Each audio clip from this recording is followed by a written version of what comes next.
Series নিশ্চিত করার ম্যাচে কাল রাজশাহীতে শ্রীলঙ্কার বিপক্ষে দ্বিতীয় ওয়ানডে খেলবে বাংলাদেশ নারী ক্রিকেট দল। প্রথম ওয়ানডে জিতে 3 ম্যাচ সিরিজে 1-0 ব্যবধানে এগিয়ে আছে বাংলাদেশ। ম্যাচে দারুণ ব্যাটিং করেন শারমিন আক্তার সুক্তা। আইসিসি ওয়ানডে ব্যাটারদের র্যাঙ্কিংয়েও উন্নতি হয়েছে তার। এটা ছিল শ্রীলঙ্কার মেয়েদের বিপক্ষে বাংলাদেশের প্রথম ওয়ানডে জয়।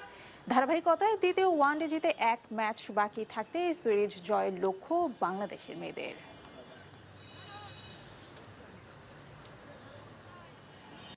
আমরা যেভাবে বিগত কিছুদিন ধরে যেভাবে প্র্যাকটিস করে আসছি এবং প্র্যাকটিস ম্যাচ খেলা হয়েছে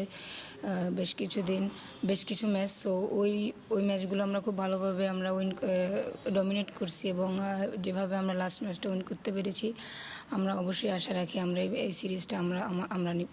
এটা প্রফেশনাল জায়গায়, এখানে আসলে কেমন ওয়েদার হবে বা না হবে এটা নিয়ে আমাদের চিন্তা করার কোনো কারণই নাই। আমাদের যে ওয়েদারই হোক না কেন আমাদের খেলতে হবে, সো আমরা এটা নিয়ে বেশি একটা মাথা ব্যথা নাই আমাদের।